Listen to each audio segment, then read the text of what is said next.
You're pathetic, Ava. Be real, no one's hiring some teenager to design space tech. My uncle scoffed across the dinner table, his voice loud enough for the entire family to laugh along. I froze, fork halfway to my mouth. Even my little cousin smirked like she understood the insult. I didn't say a word. I just looked at them, the people who were supposed to support me, and something inside me snapped.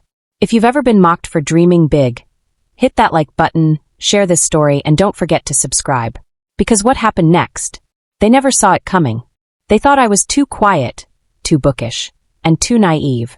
They didn't know I was secretly building my own prototypes with scrap electronics in our garage. Every insult only fueled me harder. I'd stay up till 3 a.m. sketching designs, studying aerodynamics, teaching myself coding through free courses. They thought I was wasting time. I knew I was building something. The worst part?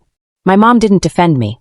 She just said, Ava, maybe you should be more realistic like your cousin Haley. She just got a job at a bakery. A bakery. That's what they wanted from me. Not rockets. Not innovation. Just something safe. But I kept going. I applied to internship after internship. NASA, SpaceX, even companies no one in my town could pronounce. I got rejection after rejection, and every no became another reason to push harder. Then one day, while eating cold noodles alone at the school library, I got an email. I thought it was another rejection. But when I opened it, my hands started shaking. I'd been shortlisted for a tech position at Stellarworks Incorporated, a cutting-edge aerospace firm partnered with NASA. The same company my uncle once said didn't even look at kids like me. But I didn't tell anyone. Not yet. Not even when the final interview came, and I aced the simulation design test that most college grads fail. I stayed silent through every family dinner, every smirk, every "you still chasing that sci-fi dream?" comment. Because I wanted the reveal to be perfect. And it came sooner than I imagined, at the family barbecue. The same one where my dad's side throws around job updates like trophies. Haley was showing off her new manager badge from the bakery. My uncle just got promoted to shift lead at the car plant. Then someone turned to me and asked, Ava, still playing with your little gadgets? I smiled. Actually, I just signed a contract with Stellarworks. I start next Monday. They laughed. Thought I was joking. Until I pulled out the official letter. The one with my name, the company logo, and the salary. $95,000. At 19. My uncle's beer can slipped out of his hand. And my cousin? Her jaw didn't close for a full minute. But that wasn't even the best part. My cousin Haley blinked fast, like she was trying to reset her brain. Wait, this is real, she whispered, snatching the letter from my hand like it might vanish. I just nodded. Calmly. No arrogance. Just truth. Then my uncle burst out. There's no way they hired you. You don't even have a degree yet. That's when I dropped the real bomb. I don't need one. They recruited me based on the drone propulsion system I built last year. The one I submitted to the Open Space Challenge. Silence. For a second, you could hear the wind rustling the paper plates. Because they all remembered that project, the one they laughed at when they saw me testing it in the backyard. They called it a flying hairdryer. But what they didn't know was that it placed third worldwide in an international youth engineering competition. And the judges. They included Stellarworks' lead developer. Third place globally? My aunt gasped. Yeah, I said, trying not to tear up. I didn't think it mattered back then. Turns out, it changed everything. That's when my mom stood up. I thought she'd say something nice, finally be proud of me. But no. Why didn't you tell us sooner, Ava? She said, almost angry. Because none of you ever believed I could do anything worth hearing. And just like that, the air turned cold. I wasn't trying to be dramatic. Just honest. But then my uncle laughed bitterly. Oh please, let's not pretend you did this alone. You used our garage, our Wi-Fi, our power. And now you want to act like you're some self-made genius. That hurt. More than I expected. But I kept my voice steady. You're right. I used what I had. And I used it better than anyone thought I could.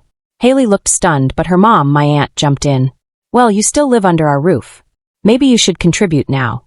Help pay rent since you're such a big shot. That was it. The final twist of the knife. I wanted to scream. Instead, I reached into my folder and calmly pulled out another paper. A printed email. From Cambridge University. A full-ride scholarship offer. Aerospace engineering. Early acceptance. I hadn't even told my best friend. I leave for the UK in 2 months, I said, handing it over. Housing included. Food too. I won't be a burden to anyone anymore. Their faces dropped. All their plans to guilt me into staying, shattered in one sentence. And just as I turned to walk away, Haley grabbed my wrist. "Wait," she said, voice trembling. You're really going to Cambridge?" I leaned in and said softly, "Yeah, and I'm not just joining Stellarworks. They're putting me in charge of a new innovation team. And guess what? One of the applicants for assistant." I looked right at her. "Was you?" Haley's face turned pale like someone had just pulled the ground from under her. Her lips parted, but no words came out. You saw my application?" she finally asked, barely above a whisper. I gave a small nod. HR forwarded it to me for review. Since I'll be leading the team. She looked like she was going to cry. This was the same cousin who once called my inventions weird science junk. The same one who told everyone I'd end up broke and alone, living with cats and wires. Now she was desperately hoping I'd approve her for a job. Under me. My aunt jumped in again, trying to salvage the situation. "Well, I'm sure Ava will be professional. Right, sweetie? You wouldn't let old family disagreements affect someone's future." I smiled. "No, of course not. I'll judge all candidates fairly. On skill, commitment, and attitude." Then I turned to Haley. "But you might want to revisit your old tweets before the interview. You know, the ones where you said nerds should stay in their basements and no girl with greasy hair will ever make it to space." Just a thought. The silence this time wasn't awkward. It was thick with shame. My uncle stepped away, pretending to check the grill. My mom suddenly had to refill the lemonade pitcher. No one looked me in the eyes. And I stood there in the same backyard where they once called me a useless dreamer, with a letter from Cambridge in one hand and a $95,000 contract in the other. But I wasn't done. There was still one thing left to say, one truth I'd buried deep because it hurt too much. I turned to my mom. "You told me to give up on my dreams, that I was embarrassing myself. Do you even remember that night?" She sighed. "I was just scared for you. You weren't being realistic. I didn't want you to get hurt." I nodded slowly. "You didn't believe in me. And that hurt more than failing ever could." She looked down but said nothing. I could feel everyone watching, hoping I'd throw one last punch. But I didn't. Instead, I stepped back, took a deep breath, and simply said, "I've already forgiven all of you. But I haven't forgotten." As I walked toward the gate, someone behind me called out, not loudly, not proudly, just nervously. "Hey Ava, do you think you could help me with my resume?" It was my older brother. The same one who laughed the loudest at every family dinner. I didn't turn around. I just said, "Email it to me. I'll see what I can do." And then I left. What none of them knew was that the biggest announcement hadn't even happened yet. Because later that night, a stranger was going to call me with an offer that would turn everything upside down. For me and for them. That night, I sat by the window of my tiny room, suitcase half-packed, laptop open beside me. The house was unusually quiet, as if everyone was too stunned to speak after what happened at the barbecue. I thought it was over. I thought that was the peak, the moment I'd been waiting for all my life. But then my phone rang. A number I didn't recognize. US area code, but not one I'd seen before. I hesitated for a second, then picked up. "Hello." A calm, confident voice answered. "Is this Ava Monroe?" "Yes, speaking. This is Dr. Reed from NASA's Next Tech Division. We came across your propulsion model through the Open Space Archive. Do you have a minute?" I froze. Was this a joke? A prank call? My heart started pounding so hard I couldn't hear anything for a second. "Yes," I managed to say. "I do," he continued. "We've been looking for someone with exactly your mindset, independent, bold, and outside the traditional academic bubble.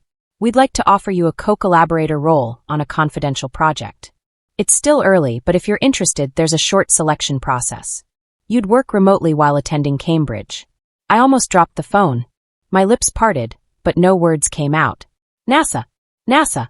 Not just noticing me, inviting me. After I hung up, I sat there in silence. And then slowly I smiled. Because everything they ever said about me, every insult, every doubt, had officially collapsed under the weight of proof. The next morning, I came down to the kitchen to grab some tea. My mom was there, eyes swollen from crying. She didn't say anything at first, just placed a mug in front of me. Then she said softly, "I read the letter, the one from Cambridge, and I saw your name on that NASA shortlist online. I didn't even know you made it that far." I stayed quiet. Let her speak. "I was wrong," she whispered. "You didn't need me to believe in you. You believed in yourself. And that's something I'll always admire, even if it kills me that I wasn't the mom you deserved." That hit harder than any insult ever had. Not because it was too late, but because it came from a place I'd always hoped she had. I nodded. Thank you. And I meant it. But that moment didn't last long. Because the next bomb dropped later that afternoon, I was reviewing emails when another name popped up. Haley. She had emailed me again. Subject: urgent, please read. Inside was her resume. But this time, it wasn't just an application. It was a plea. She wrote, Ava, I know I was cruel. I judged you for chasing something I didn't understand. I was jealous because deep down, I always knew you were better than the rest of us. I'm scared of being stuck here forever. Please, if there's even a sliver of hope, help me get out too. I'm willing to work, learn, whatever it takes. I don't want to be like them anymore. I read the email 3 times. Part of me wanted to delete it. Another part remembered the lonely nights I wished someone had just believed. So I did something I never thought I would. I hit reply. But before I could type anything, my phone buzzed again. This time, it was a message from a reporter. Hi Ava, this is Rachel from CNN Youth Innovators. We'd love to interview you about your journey. Word is, you're NASA's youngest independent collaborator in decades. Would you be open to sharing your story on air? Just like that, my private victory was about to go very public. And the world was about to find out exactly who Ava Monroe really was. The interview aired 3 days later. Short but powerful.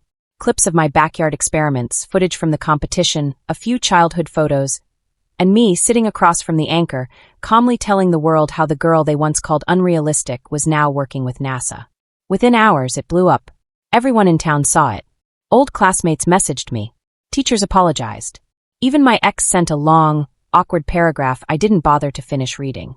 But what mattered most? My family watched it too. This time, no one laughed. No smirks. No dismissive remarks. Just silence and respect. Haley texted again after the segment. Not to beg. Just 3 words.